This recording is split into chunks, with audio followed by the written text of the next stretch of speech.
So, did you ever watch Pinky and the Brain when you were younger? I did. What was it, what did Brain always say to Pinky? What are we What are we doing? gonna do What are we gonna today? do tonight, Pinky? Yeah, yeah. What do we And do? Pinky, What do we do every night? yeah. And he'd say, "Try to take over the world. Yeah. And so, what do we do this week, Talon? Try to take on thermogenesis. We did what we try to do every week, and that's Become a better human." yeah, there you go. Faster than a speeding bullet. I ran until my muscles burned and my veins pumped battery acid. More powerful than a locomotive. An idea is like a virus, resilient, highly contagious. Able to leap tall buildings in a single bound.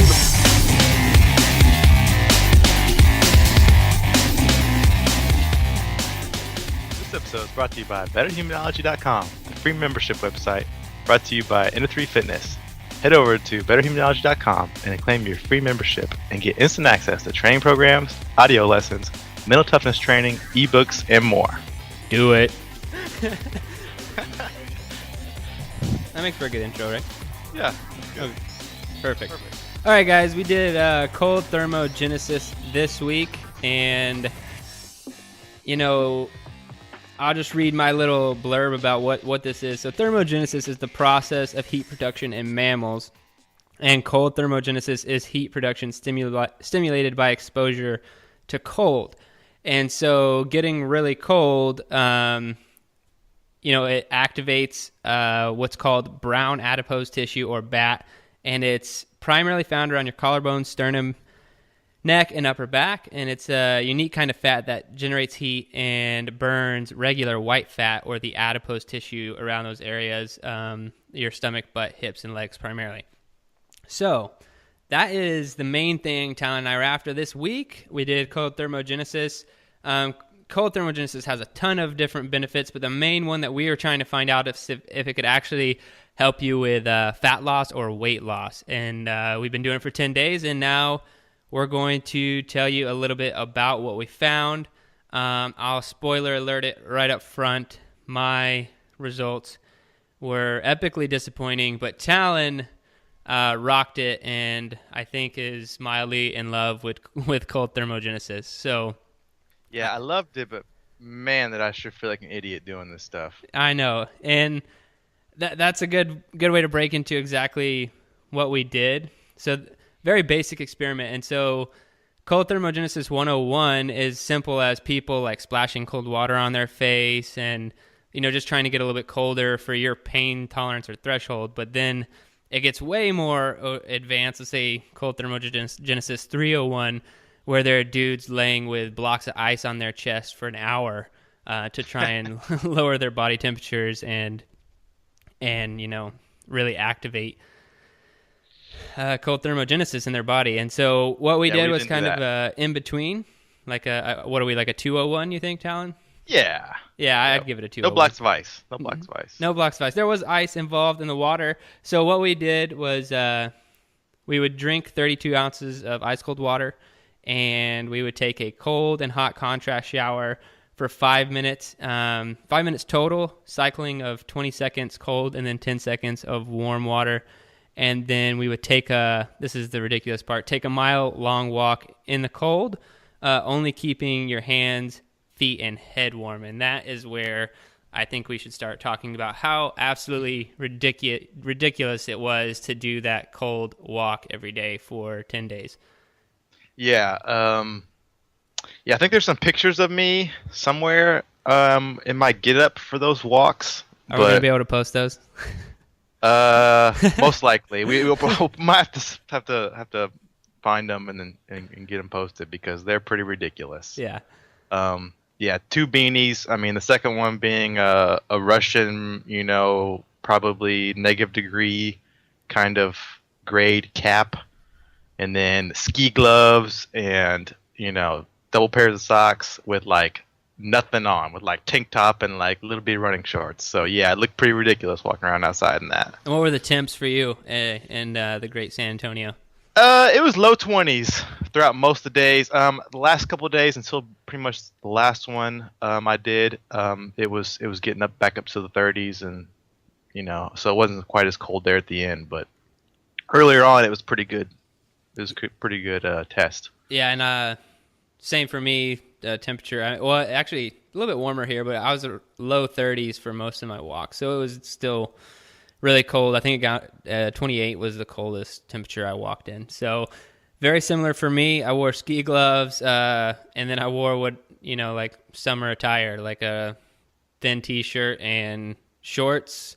And yeah, I would have ski gloves, 2 beanies, and some shoes and my socks on. And that was the worst part for me. For sure, because I guess we should talk about how we broke it up differently. Because I would try to just fit all this in the end of my day. I'd throw the heart rate monitor on. Walk in the shower. Say what? The water, the walk in the shower, all at once, right? Yeah, I do it all at once. So I would just throw the heart rate monitor on. Yeah, we tried to get a little more scientific this time, because meditation in our first experiment was, a little more how we feel and everything like that. This one actually has some numbers to report and, talk about. But I would just throw the heart rate monitor on. I would chug 32 ounces of ice cold water. I'd go walk outside in the freezing cold for, it'd take me anywhere from 15 to 20 minutes to walk a mile. And then I would immediately get in this cold, hot contrast shower. And then I would chill for a little bit with the heart rate monitor on, just to leave it on and keep burning, see how my metabolism was doing and if I was burning more calories and everything like that. So I broke it all up. I did it all in a spoiler. I did it all in 1 hour. How'd you do it? I broke mine all up. So I, for some reason, was under the assumption that I had to drink the water as soon as I woke up every day. Okay. I don't know why, but that's why. Maybe I just felt like I needed to knock that out anyway. So I would start out by drinking all the water as soon as I could before I did anything else in my day.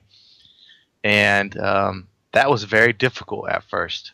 Trying to drink 32 ounces of water in a pretty fast amount of time was really, really hard, because I'm sitting there like sipping, and I'm like, all right, maybe I can drink one glass, like I can chug one glass, but then to get those next 3 down, you gotta sip them, at least for somebody who has not trained in drinking a bunch of water just out of nowhere. Am I trained in drinking a bunch of water? Yeah, you are. Okay. I'm sure you are. With your intensity, yeah. Okay. And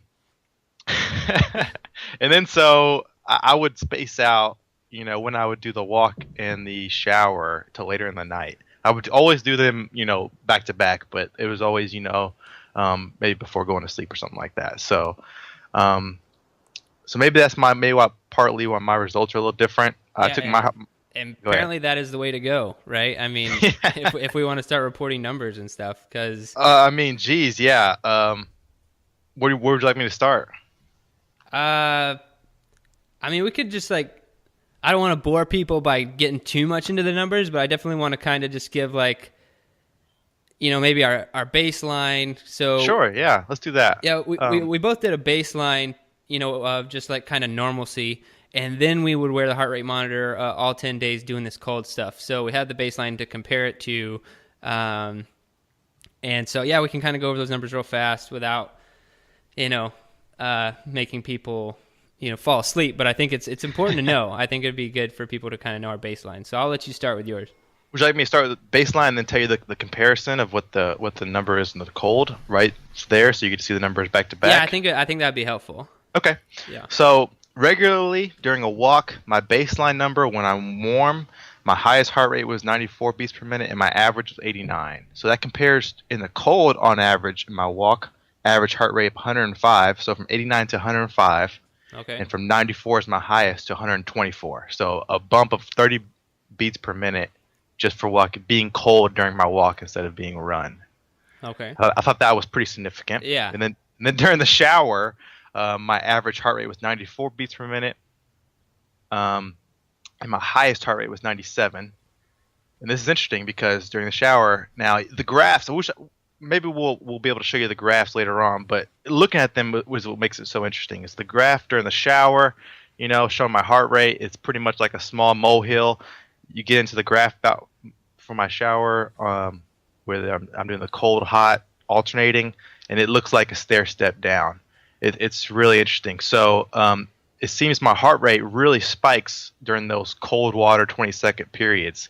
So, like I said, average heart rate 94 during the regular warm shower. During the cold shower, my average heart rate is actually 91 because it spikes and then drops and spikes and then drops. But my highest heart rate, the average in the warm shower, remember, is 97. In the cold shower is 103. Okay. So obviously, my body is having to work harder during some portions of the shower, during those cold 20 seconds of the shower, and probably burning more calories during that time. So I thought that was very interesting. The other thing that's a huge number that I thought was wild is my starting weight was 197.9 pounds to begin, before the 10 days began, and I finished at 189.6 pounds. I thought that was wild. And that's just crazy, man. That's, testing these things, I don't expect them, I don't know, I guess I go in as like this isn't going to work. Oh, yeah. Just because it seems so simple. We're just adding a few different little cold things. And I was like, this is basically going to be a waste of our time for 10 days. But, everyone says it works or whatever, let's try it. Or not everyone says that, but like it's been mentioned, in different studies and whatnot. So right, let's give it a try. And it worked amazingly for you. Yeah. I mean, I was totally shocked. When I'm doing this stuff, I feel like I said, a complete idiot. I'm like, stay in the shower. All right, cold. All right, hot. All right, cold. Turn it back and forth. Watch my watch. I'm walking outside with neighbors slowing down, honking their horns, and waving at me, looking at me like I'm an idiot. Are you okay? Yeah. So, I mean, it was a definitely off the wall kind of experience, and I definitely would have guessed that it would have been total BS. But looking at these numbers, and I haven't been doing anything else other than different in my life other than this. So I thought that was pretty eye-opening. Yeah, dude, that's awesome. And we just cut the show right there and end it. No, I'm kidding. Because reporting my results is not near as exciting as Talon's because so he broke his up during the day and he did it and then lost, 8 pounds? Lost 8 pounds in 10 days. It's just crazy. And if you don't count the baseline, then he really 9 days. So pretty much a week, he lost 8 pounds, which is awesome for only having added cold thermogenesis. For me, I didn't break it out throughout the day. I did it all in an hour. I'll give my averages and everything real quick, but I don't want to dwell on my experiment too much. So, because I didn't produce a lot of results here. So, average heart rate for my baseline, and I didn't break it up like Talon. My heart rate was worn for an hour straight while I did all this stuff, and so I don't have like different heart rates to report. So just my average heart rate for that hour for the baseline was 88, compared to, and this is the weird thing, because apparently ice cold weather and treatment makes my body go into like a zen-like state. So average heart rate for the baseline was 88. Average heart rate for the cold stuff was 77. So like more than 10 beats per minute slower. And then for the baseline, my high heart rate was 120. And then the highest my heart rate got during all the cold stuff was 109. And then I had my low heart rates too. For the baseline was 52. And then my lowest for the cold was 46. So, and then drum roll please, my weights started at 179.6 and ended at 179.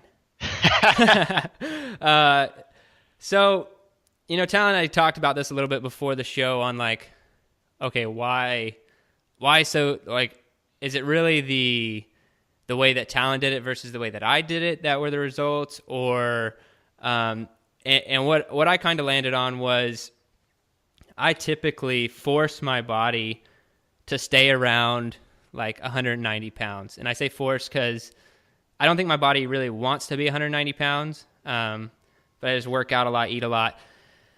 But not too long ago, I wanted to be able to deadlift 3 times my body weight. And multiplying 190 times 3 seemed a lot harder than multiplying, say, like 180 times 3.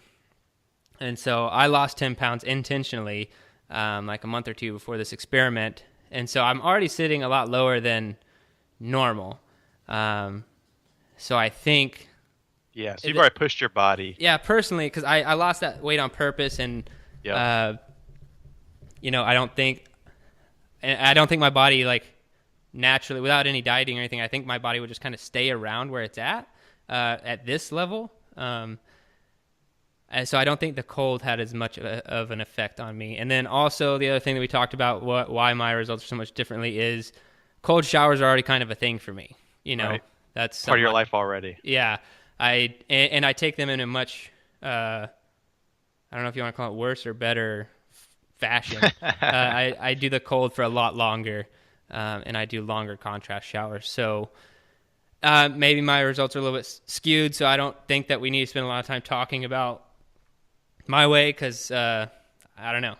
Maybe I do. I didn't want to lose a lot of weight, but I'm just a little upset that I was hoping that, you wouldn't have anything happen either, and we could just be like, cold thermogenesis sucks, but it was so awesome for you. Yeah. And you were kind of skeptical about the entire thing already. So, like, before we started, what were you thinking about this cold stuff?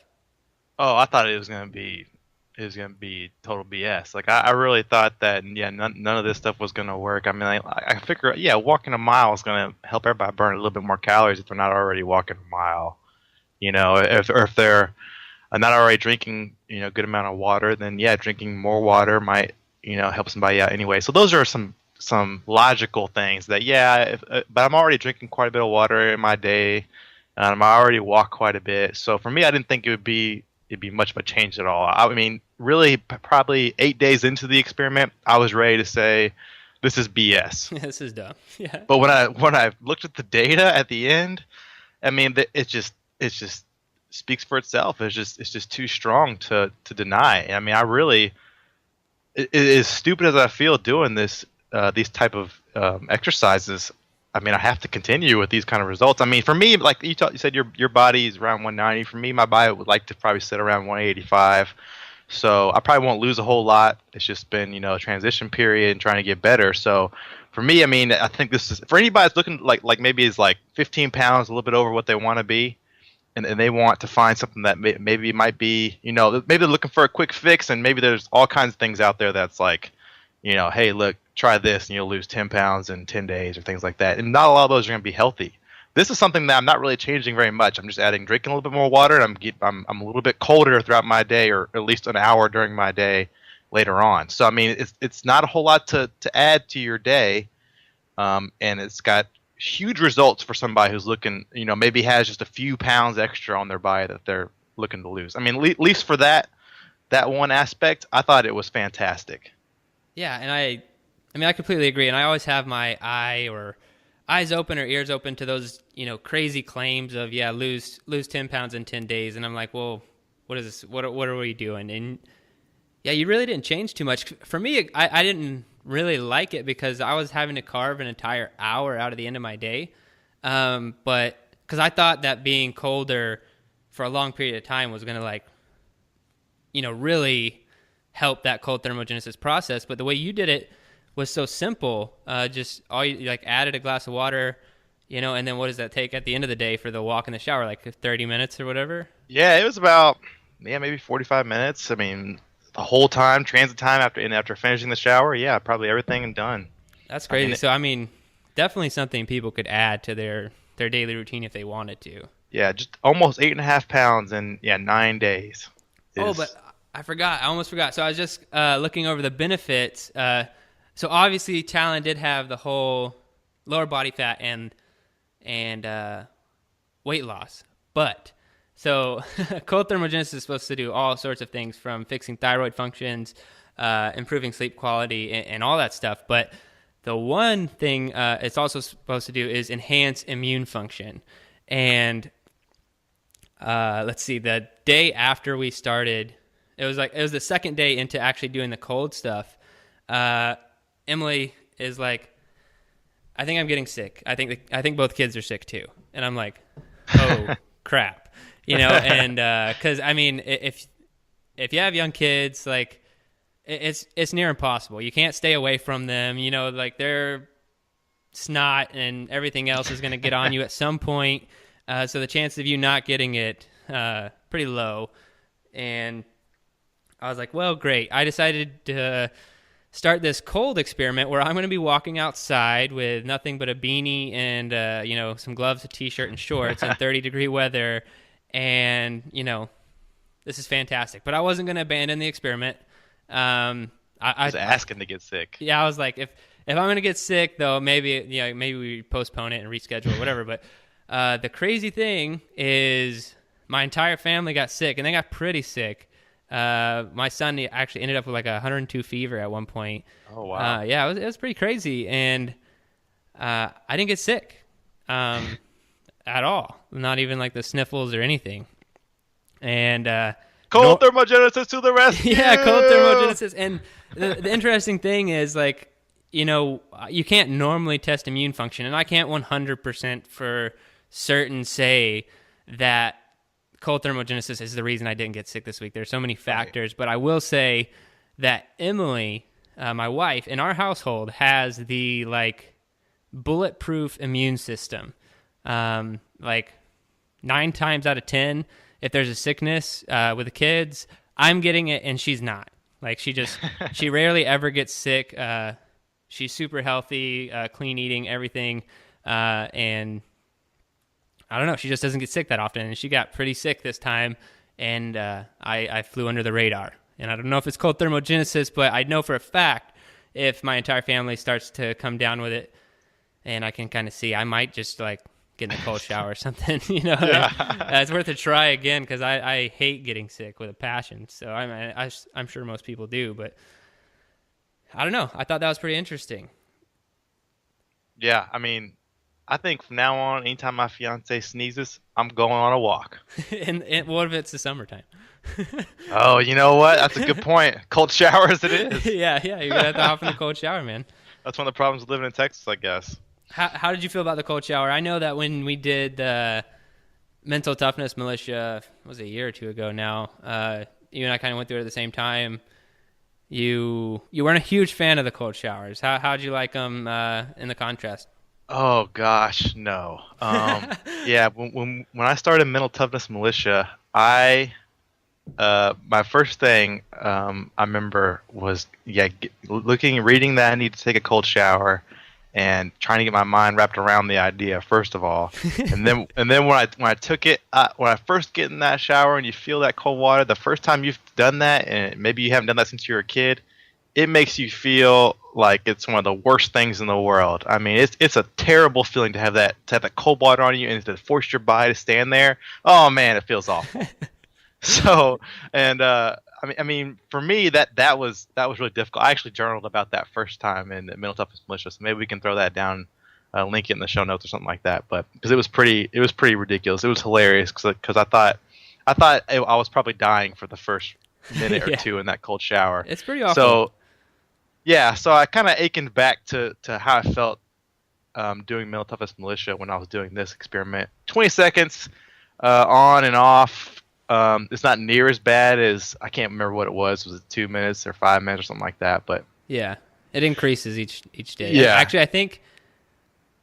Yeah. So Talon went through the pilot program, and I think the cold showers were much longer for you than what ended up in the final product, because I tested it on a lot of people before I released the product, and I think that I think your first shower started a lot longer than most people would if they started the series today. Wow. Hey, I mean I gotta test some people, right? And yeah, man, that's basically what we are now too. So yeah. Yeah, I never told you that. Sorry. Yeah, so listeners, if you haven't taken a cold shower in maybe ever or in quite some time, that's gonna be a shock to you when you first start that. At least for that first 20 seconds. I mean, I tell you, my heart rate in that first 20 seconds was never higher in the shower than it was anywhere else. So, yeah, I mean, it jumped straight to 103. Like I said, the highest heart rate in that first 20 seconds right off the bat.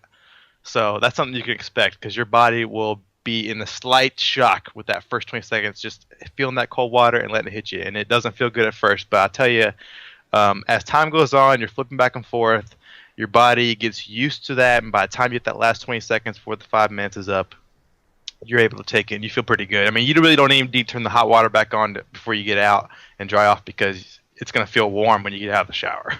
Yeah, and I recommend cold showers just as a lifestyle. right? Yeah. So I mean, if you listen to the first episode, I'm big into cold and how it can play with your brain and, just help you become a better human being. And I think that's why I was so psyched up about this one, man. We had the cold. I was like, man, I love, pushing myself. And I mean, this was an extreme, but I was just like, yeah, let's do some cold stuff. Not as extreme as some of the stuff we're going to be doing later this year, but I was like excited about it. And I got the heart rate monitor on, I was like, this is awesome. And then it was like, wah, wah, when I finished my experiment. But, that's why there's two of us and not just me sitting around here telling people what works and doesn't work, because you and I are two very different people and we report it from our angles. But yeah, absolutely. I mean, and we're not biohackers. No. Yeah, I mean, we're here just to try the experiment out for the other guys. And that's why we went with this, not, this level 2 maybe, not level 3 with a huge blocks of ice on our chest. We might do that though, right? I mean, with thermogenesis working so great for me, and you having results that maybe were insufficient or insignificant, I think maybe if it keeps working for me, because we talked earlier in the week and you said you were continuing to meditate. I'll just throw this out there a little bit. Yeah. And I was so excited to hear that, because already with our first experiment knocked out, maybe you found something to make you a better human. And so what's so great about the second experiment, I haven't had a chance to meditate again yet since our first experiment, but during the second one, it looks like maybe I found something to make me a better human already as well. So that's exciting. Yeah, we're just going to pick up these. Yeah. I like to call it the toolbox, man. We're just throwing little things in our toolbox. You can discard what you don't like and use what's working for you. But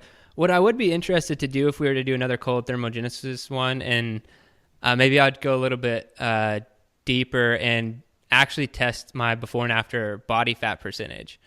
So as opposed to just weight, and seeing if that helps at all. Especially if we do the crazy one with like a block of ice on our chest. Yeah. So something to keep in mind for the next one. Yeah, maybe somewhere down the pipeline we can knock out a little bit more intensive thermogenesis, cold thermogenesis experiment. But for right now, this one had great results, at least for me. Yeah, so that leads us to the big question of the show: approved, disapproved, or what? Yeah, let me take this one first. Yeah. So obviously for me, it's 100% approved. And because the data is just too strong. You're really, listeners, if you try this out, you're gonna feel a little crazy. But if you're looking for the kind of results that I got, and you maybe have a few pounds like that to lose, this sounds like right up your alley to give a shot. Because this is it's just I couldn't believe how the graphs look, how much more I was losing, how much more my heart was working during these exercises, just by being cold. So, wild and unexpected, but 100% better human proved from Talon. Okay.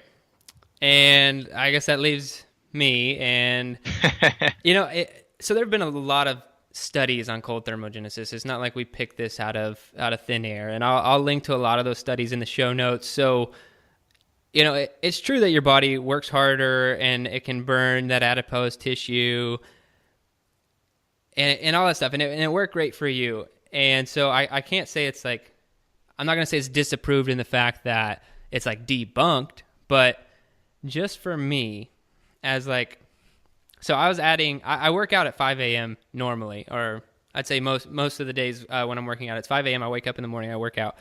And I added this hour of cold onto the end of my day. And so if I really wanted to improve something, whether that was, lower my body weight or increase my strength or something, and I had carved out an hour at the end of my day, personally, I would probably be doing something else. And that's just because I just feel like if I wanted to specifically lose weight and I had an extra hour that I was going to be committed to that during the day, I would do, some sort of workout program or something a little bit different. But that would make this show incredibly boring. So I think it's cool to test stuff out like this. I'm not going to say that it's disapproved. I'm going to just leave me somewhere in the middle ground, saying if you do have that extra time and you're really trying to achieve something like weight loss, you could start doing something like easy, adding this into your day, but also I would be working out or and Talon's doing that stuff Right. already. I'm just saying, Yeah. I don't like it when people go to the extremes of like relying on something like this as like their only thing, and that's what frustrates me about these kind of like hacks sometimes. Are people like, oh yeah, that's all I'll do. I'm just gonna do cold stuff, and then I'm gonna lose a bunch of weight, and then it's awesome. I never have to work out, and that's as long as that's not what people get from our experiments and stuff. That you're eating pretty healthy now, from what I've heard. You tell me, and you have a pretty regular fitness routine and stuff, and then you add something like this onto it, and you see amazing results. That's awesome. But as far as it being the only thing you do, completely not disproved in that sense. But adding it onto an already healthy routine and diet, hell yeah, I'll give it an improved. Yeah, and that's what I did. I mean, I'm eating pretty healthy now. I work out regularly. I mean, it's not 7 days a week, but it's regularly. Right. And absolutely, if you're taking this to replace anything, you're not becoming a better human. That's what Jared brought up earlier. This is tools for the toolbox. If you're able to add this into your toolbox as a tool because you have the time and it's going to give you the benefits you're looking for, then this is the thing. Then this is the thing you can add. But please don't use it as a replacement for, like Jared said, for other healthy and positive things to make you a better human. What are we going to do this week, Talon? Jared, same thing we do every week. What's that? Try to become a better human. There we go. All right, guys. Thank you. Try some Cold Thermogenesis out if you want. That's all I have. Until next time. Hey guys, thanks for listening to the Betterhumanology podcast. If you want to know about any of the resources we talked about, head on over to betterhumanology.com and check out the podcast show notes. Likewise, we have betterhumanology.com/toolbox, where you can find every resource that we've ever talked about on the podcast. So go check it out. Until next time, here's to becoming a better human.